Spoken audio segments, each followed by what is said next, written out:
Buenos días. Entonces, hoy día vamos a finalizar el tema de la formación nacional para el caso de Brasil. Vamos a mirar el propósito, digamos, de construir una noción. Hoy día vamos a ver esta parte imaginada de Brasil y algunos ejemplos, digamos, para ir cerrando esta parte del curso. Una vez que cerremos esta parte del curso hoy día, ya pasamos a la parte económica, que va a tomar una clase que sería mañana, martes, y después ya a partir de la próxima semana comenzamos el tema de la ciudadanía, que es el penúltimo tema de este curso.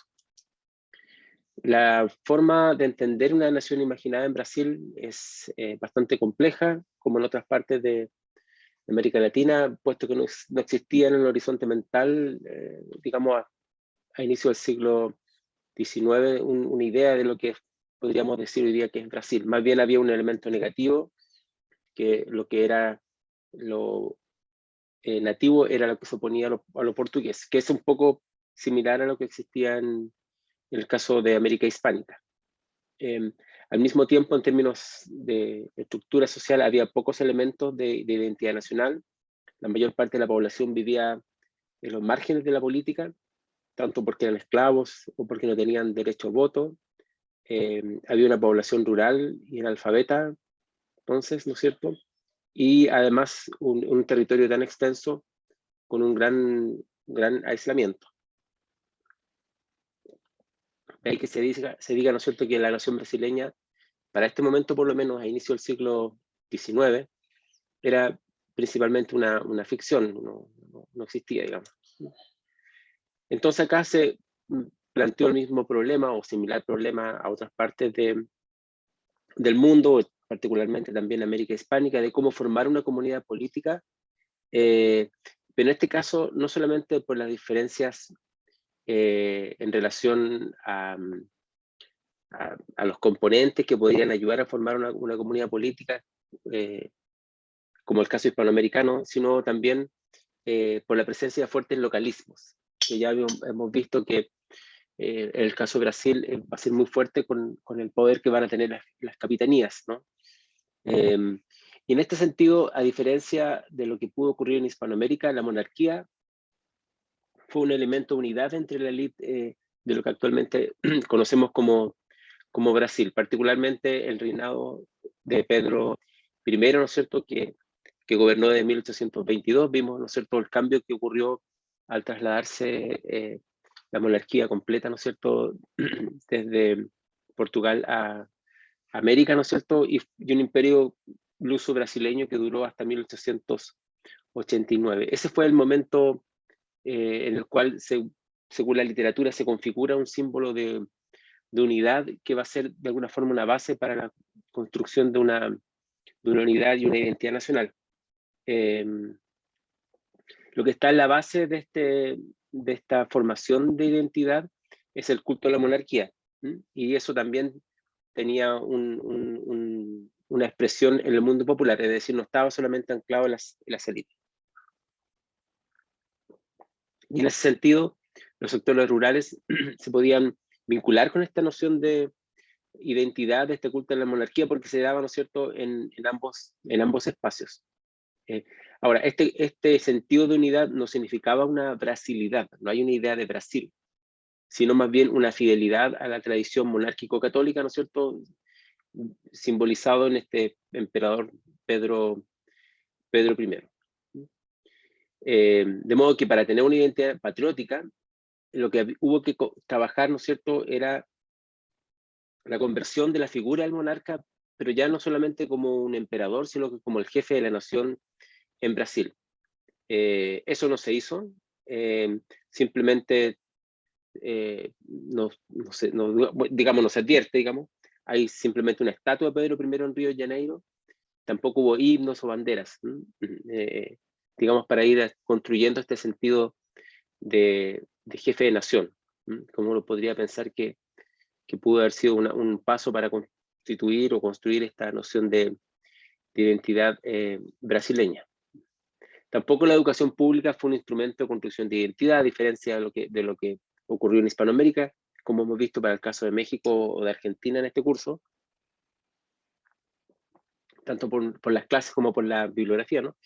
Los libros de lectura no tenían contenidos nacionales, como ocurrió, ¿no es cierto?, en Hispanoamérica, tampoco la enseñanza de la historia y la geografía.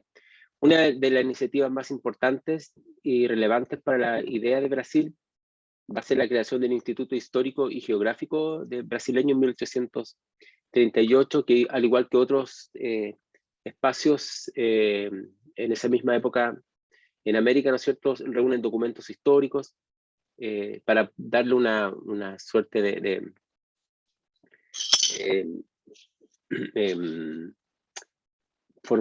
sustrato documental o histórico, ¿no es cierto?, a lo que va a ser posteriormente la idea de la nación, ¿no?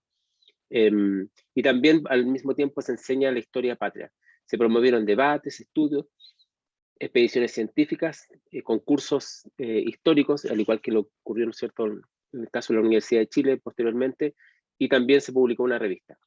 Lo más importante, ¿no es cierto?, va a ser el concurso histórico para poder construir esta noción de patria o de historiografía nacional. En realidad esto es la base de la historiografía nacional brasileña. Curiosamente ese concurso lo gana un alemán avecindado en Brasil, ¿no es cierto? Y que escribe un libro que va a ser muy relevante, que es cómo se debe escribir la historia de Brasil, que es el alemán Karl Friedrich von Martius, que no solamente va a ser un personaje, digamos, en este ámbito importante, también en lo que es su trabajo como naturalista en Brasil. De modo que aplica varios elementos de la historia natural, de lo que llamaríamos hoy día ciencias naturales, a lo que es el estudio de la historia. Acá se van a entregar elementos fundamentales para construir una historia imperial. Ya no estamos hablando, todavía no estamos hablando de una historia nacional, pero es la base de esta historia nacional. Por ejemplo, algo que va a ser muy constitutivo de la noción de la élite respecto de Brasil, va a ser la incorporación de las tres razas, ¿no es cierto? La africana, española y la raza, como se decía en la época, ¿no es cierto? O la etnia aborigen o del lugar, digamos. Hay un énfasis en el predominio de los portugueses por sobre indígenas y africanos. No hay una simetría entre las comillas tres razas, sino que hay un predominio del mundo europeo, ¿no es cierto?, como el garante de la civilización que se iba a construir según esta perspectiva y de cómo iba a conducir el país. También hay una defensa de la monarquía, porque la monarquía es la base de la unidad nacional, y una creencia que se parece mucho a lo que ocurrió en otros lugares como Estados Unidos, en un destino de grandeza nacional. Este texto que fue y sigue siendo muy importante para entender, ¿no es cierto?, los orígenes de Brasil, fue seguido por el primer historiador ya propiamente brasileño, que es Francisco Adolfo de Van Hagen, que tiene una visión del país como fruto de la acción civilizadora de Portugal en América. En ese sentido, se parece un poco a von Martius, en donde se pone énfasis en el papel que jugaron las inmigraciones europeas para alcanzar este destino de grandeza nacional también, como se va a mencionar posteriormente. Este texto mostraba que las repúblicas vecinas, principalmente Argentina, que es el país con que se va a comparar siempre Brasil, tenía problemas que, ¿no es cierto?, que la monarquía brasileña, ¿no es cierto?, no se advertían, o que lo había superado. Principalmente de cómo se constituía el sentido de unidad nacional frente a una Argentina que se veía disgregada en guerras civiles, ¿no es cierto? Se veía la unidad de Brasil a partir de la idea de imperio. Evidentemente no todos estaban de acuerdo con esta visión de Van Hagen, de un Brasil monárquico y portugués, porque eso era muy complejo para entender una idea de independencia de Brasil, cómo se iba a independizar un país y construir un país si seguía atado, ¿no es cierto?, a la monarquía portuguesa. Un aspecto que también es bien interesante es cómo se buscó transformar la imagen indígena en un suerte de símbolo de identidad nacional. Y eso también ocurre en varios países de Hispanoamérica y tiene características bastante similares a lo que ocurrió, ¿no es cierto?, acá en Brasil. Y aquí la figura de José de Alencar va a tener mucha influencia en esta idea del indígena como símbolo de identidad nacional, y según muchos autores va a estar muy influenciado esta idea también por el romanticismo europeo, la idea del bon sauvage también, ¿no? Va a influir de alguna manera. Aquí la ilustración va a jugar un papel bien importante, ¿no es cierto? Y va a aparecer incluso en la prensa esta idea del indígena como representación del país. Esta figura del imperio se basaba en imágenes masculinas, siempre, ¿no? A diferencia de los partidarios de la República, que también bajo la influencia de Francia, ¿no es cierto?, también usaban, usaban principalmente figuras femeninas. Un aspecto que va a ser muy relevante para entender esta noción de lo brasileño va a ser la exaltación de la naturaleza. Eso va a ser transversal, tanto republicanos como monárquicos, dado que la naturaleza siempre, desde un comienzo, diríamos con von Martius, ¿no es cierto?, el que construye esta primera historia, de alguna manera, de Brasil, y siendo él mismo un naturalista, ¿no es cierto?, va a ser muy plasmar, digamos, va a influenciar el sentido de identidad que algunos piensan que ya venía desde el periodo colonial. Ahí podemos hablar de una suerte de protonación. Este sentido de naturaleza asociado a la idea de Brasil va a continuar bajo el Brasil independiente, y ahora se habla de naturaleza tropical. Va a ser una fuente también de inspiración para la poesía, y lo sigue siendo hasta hoy día. Hay autores que van a continuar con estas nociones, ya no en la historiografía, pero sí, ¿no es cierto?, en el arte, que va a ser bien importante, como Gonçalves Díaz, que escribió Minha Terra y Cansado de Exilio, ¿no es cierto?, donde aparece un Brasil como una suerte de tierra encantada, jardín de hadas, tronos de bellezas. Se va a exaltar la idea de en Brasil existieron más palmeras, más aves, más flores, más amores y más vida que en otros lugares, digamos. Hay una comparación, porque aparece muchas veces la idea de una suerte de destino, como en Estados Unidos, destino manifiesto, una especie de destino de grandeza que le depara al Brasil. Sin embargo, como otras experiencias históricas, bien, que es bastante triste esto, lo que más ayudó a construir una identidad de nación fue la guerra en este caso contra Paraguay, ¿no es cierto?, entre 1865 y 1870, donde se movilizaron cerca de 100.000 soldados. Es en el momento de la guerra, posterior a esa también, cuando se van a construir muchos de estos elementos de identidad de nación. En este sentido, la bandera nacional va a usarse de forma cada vez más frecuente, digamos. De la guerra salen las figuras patrias, los seres militares, y se va a representar también al indígena como sentado en el trono imperial sosteniendo la bandera nacional. El indígena va a jugar un papel, aunque sea retórico y mitológico, digamos, también sobre esta idea de identidad nacional. Si uno mira la poesía popular y otras expresiones artísticas, va a ver cómo se reflejó este sentimiento nacional también, y cómo el gobierno ayuda, ¿no es cierto?, encargando una iconografía sobre la guerra, sobre estos héroes patrios. Y aquí también, ¿no es cierto?, puede ver, ¿no es cierto?, la figura del indígena, digamos, vinculado con la población africana y la población criolla, que son parte de esta identidad nacional brasileña. Sin embargo, hubo acá que generar cambios para que se llegara finalmente a crearse la República en 1889, y para que se generara esta idea de nación.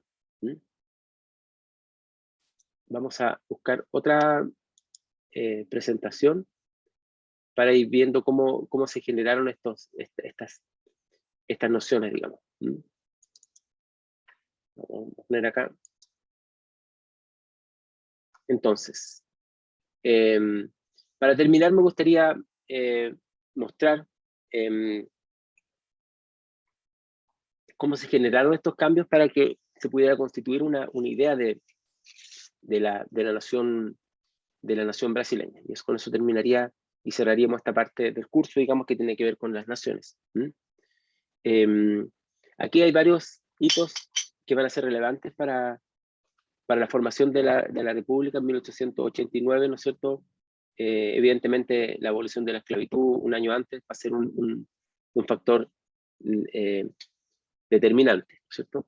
Sin embargo, para construir la República se necesitaron, digamos, traspasar muchas fallas, y que son muy distintas en algún sentido, y en otro sentido se parece a lo que ocurrió en América Hispánica. En primer lugar, no hubo un movimiento nacional ni una participación nacional que proclamara la noción de república. Aquí uno podría comparar con otras experiencias hispanoamericanas, donde se podría hablar de una suerte de nación que construye la república, pero también hemos visto nosotros que la formación política de la república era la que finalmente construyó la nación. Así siempre hay una simbiosis entre ambas. Por otro lado, ¿no es cierto?, en el caso de Brasil, hubo una necesidad de validarse frente a la monarquía, a la opción monárquica. Como hemos visto, ¿no es cierto?, el hecho de que el emperador se instalara en Brasil, después de dejar a su hijo, ¿no es cierto?, y se formara una idea de un imperio luso brasileño, hizo muy difícil el implementar una noción republicana. Por lo tanto, la propia noción republicana tuvo que redefinir el tema nacional. La primera tarea de la República, evidentemente, fue transformar las formas de cómo se entendía el poder y el gobierno. Se cambiaron los símbolos nacionales, se crean nuevos héroes, y también se establecen los mitos de origen, que son característicos de todas las formaciones nacionales. Todo este esfuerzo fue muy difícil de implementar al inicio, pues como hemos visto, en gran medida fue una acción de las élites, por lo tanto no tenía una base popular. Y de ahí, ¿no es cierto?, que hubo que levantar figuras que de alguna manera se encontraran con las nociones más cercanas al mundo popular, y las nociones más cercanas al mundo popular, en este caso, como en otros lugares, digamos, tiene que ver con los contenidos religiosos. Porque si hay una institución que está presente a lo largo de todo el territorio, es siempre la iglesia. Y la iglesia, digamos, con sus ritos, tienen un carácter, digamos, especial que puede llegar, ¿no es cierto?, a poblaciones que son analfabetas o que viven en sectores muy, muy apartados. Entonces, eso tiene un papel muy relevante, y lo hemos visto también para el caso americano, en México, en Perú, digamos, donde las imágenes religiosas de la Virgen, por ejemplo, de Guadalupe en el caso mexicano, o Santa Rosa de Lima en el caso de Perú, ¿no es cierto?, van a jugar también un papel. La religión juega un papel bien importante en la formación de las naciones, y lo conocemos poco, lo hemos trabajado con poco detalle probablemente, pero eso no significa que no exista. En el caso de Brasil se ve muy claramente en la figura de Tiradentes, que es una figura de no héroe, ¿no es cierto?, como una suerte de Cristo cívico. De hecho, si uno mira su imagen, digamos, lo puede ver a Joaquim José da Silva Xavier, que es la figura que estoy mencionando, como una suerte de Cristo. Es bien característico esto. La proclamación de la República reforzó esta visión americanista de Brasil, es decir, que Brasil se encontraba en territorio americano, evidentemente, pero eso lo hacía distinto a la idea de un imperio luso brasileño. Y se buscó también, por otro lado, en esta formación republicana y nacional de Brasil, explicarse cuál ha sido o cuál era la relación de Brasil con Europa, con Portugal. Manuel Bonfim, por ejemplo, quiso explicar que la situación de Brasil y la situación de atraso muchas veces, ¿no es cierto?, se explicaba por el parasitismo, cómo las metrópolis, ¿no es cierto?, parasitaban a las colonias, y eso hacía, ¿no es cierto?, que las colonias como Brasil fuesen más bien atrasadas. Tras la independencia, ¿no es cierto?, este autor considera que las nuevas repúblicas conservaron dentro de sí este régimen parásito, que fue el señor feudal, ¿no es cierto?, que parasitaba a los esclavos. Por eso es lo importante de abolir la esclavitud, porque de alguna manera cortaba ese parasitismo y podía, ¿no es cierto?, encumbrar a Brasil a un desarrollo, digamos. Se ha dicho también que el modelo político brasileño fue una copia, o se acerca mucho a los Estados Unidos. Yo no diría que una copia. Lo moderno se ponía frente a la decadencia, ¿no es cierto? Y eso también aparece en otras partes del mundo cuando se enfrenta a la idea de que la monarquía era de alguna manera la decadencia, el pasado, y la república era el futuro, digamos. Y también, ¿no es cierto?, se adopta de los Estados Unidos, por ejemplo, la imagen de la libertad, la idea de riqueza o el progreso técnico también, que va a ser reforzado posteriormente en Brasil con los regímenes asociados a una suerte de positivismo, que con su famoso lema, ¿no es cierto?, orden y progreso. Uno de los temas más complejos que va a enfrentar, digamos,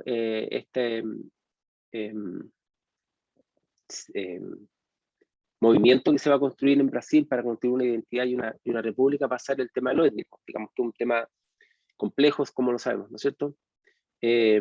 Al inicio esto no era considerado importante para la constitución de la nación, ya que en la tradición de Martius, como hemos visto anteriormente, ¿no es cierto?, la idea de, comillas, mezcla de razas, era considerado como una originalidad y una ventaja de Brasil respecto a otros países del mundo. O sea, el hecho de que hubiera tres grandes grupos, africanos, aborigen y europeo, ¿no es cierto?, se veía como una ventaja en el sentido de la mezcla y lo que podía ofrecer eso para el desarrollo, no una desventaja como en otras partes, ¿no? Evidentemente, frente al mestizaje también habían ciertas dudas, digamos, o negaciones por el valor que se le asignaba a la población afrodescendiente y en general mestiza, digamos. Si bien se destacaba, siguiendo esta tradición de Martius, el hecho de que tuviesen tres grupos diferenciados en Brasil, la idea de que se mezclaran se veía como un factor que complejizaba, digamos, la propia identidad brasileña, porque era mucho mejor pensar en que eran grupos que vivían por separado, digamos, pero también la posibilidad de que la mezcla podía generar una suerte de atraso, según la visión que se tenía en esta época. De ahí que, como muchas partes del mundo, ¿no es cierto?, el, comillas, mejoramiento de la población se veía, ¿no es cierto?, frente al blanqueamiento que va a estar muy representado ya en el siglo XX con la idea de la inmigración europea, que va a llegar muy fuerte, digamos, al Atlántico, y va a ser muy importante particularmente para el caso de Brasil. En un inicio este problema étnico no fue asumido en la educación nacional, como en otras partes también de América, ¿no es cierto? El tema étnico fue bastante irrelevante, ¿no es cierto? Silvio Romero en 1890 habla de la misión de Brasil de ser una suerte de patria de los desheredados del mundo, una patria sin prejuicios, pero custodia de la cultura greco-latina ibérica. Esto es importante porque va a abrir la puerta a la idea de la inmigración, que va a ser muy fuerte cuando, en la medida que Estados Unidos de alguna forma restrinja sus fronteras a principios del siglo XX, para los europeos, digamos que llegar como alternativa a Brasil o Argentina va a ser bien relevante frente a otras opciones como Italia, por ejemplo, que también ocurrió. A pesar de todo esto, las nociones de república, de etnicidad, siguen siendo un poco una visión de las élites, y la experiencia popular fue muy escasa, digamos, para darle un sentido también a estas nociones, a excepción de algunas revueltas, ¿no es cierto?, como la de Canudos, que va a ser bien importante para entender también la posición de los grupos fuera de las élites. Entonces, en conclusión, lo que yo quería mencionar hoy día respecto de Brasil es justamente esto, ¿no? Brasil en búsqueda de una nación que se va a topar con elementos similares a lo que ocurría, ¿no es cierto?, en el caso hispanoamericano, es decir, la presencia de población de diferentes orígenes, ¿no es cierto?, población aborigen americana por un lado, evidentemente, población de origen africano, que va a ser muy relevante, muy fuerte, casi un 30% de la población en algún momento era, o más, ¿no es cierto?, era de origen africano esclavizada. y también, por supuesto, la población de origen europeo, en este caso portugués. Entonces, eso va a ser un problema. ¿Cómo enfrentar el tema de lo étnico? En un momento se puede ver como un tema de poca relevancia para la construcción de la nación. En otros momentos, siguiendo a von Martius, ¿no es cierto?, la idea de las tres razas le da una originalidad a Brasil y una especie de ventaja frente al resto del mundo. En otro aspecto, la idea de la mezcla entre aborígenes y mestizos, o entre aborígenes y europeos, ¿no es cierto?, fue vista como algo negativo. Por lo tanto, si bien se admitían estas tres razas, ¿no es cierto?, la idea de que más o menos se mantuvieran por separado, y siempre la vinculación de estas tres razas no es una vinculación simétrica por ningún motivo, es totalmente asimétrica, porque la población europea, portuguesa, digamos, se ve como la conductora del país, ¿no es cierto?, que va a guiar al país y a estos dos otros grupos que no se les niega su existencia, como en el caso de América, en el caso de América Hispánica, perdón, para muchos lugares como Chile, incluso podría pensarse uno, o Argentina, hay una suerte de negación de las poblaciones aborígenes americanas. Aquí no es así, ¿no? Sino más bien hay una integración, pero siempre bajo la dirección de las poblaciones de origen europeo. Eso va a ocurrir también. Y evidentemente la mayor diferencia de Brasil respecto, digamos, de las colonias americanas, digamos, va a ser el hecho de que el emperador se traslade a América, a Brasil, que se construyan ciudades con un corte más bien imperial, digamos, de toda una arquitectura y un edificio que no existieron en otros lugares de América, instituciones que también se crean a propósito de la llegada del emperador a Brasil, y cómo esa figura del emperador va a ser una figura que vaya a construir de alguna forma en las bases de la identidad brasileña. También va a ser muy distinto a como ocurrió en otros lugares, donde la idea de la monarquía era justamente lo que se buscaba de alguna forma dejar de lado. Bien, en la próxima clase entonces vamos a revisar, mañana, digamos martes, vamos a revisar el tema económico, que es bien importante para entender cómo se va a formar una economía en el siglo XIX, de estas nuevas naciones y estas nuevas repúblicas que se están formando, y ya para pasar la próxima semana, empezar los últimos temas que tienen que ver uno con ciudadanía y el otro con género. Así que hasta acá, ¿no es cierto?, dejamos la clase.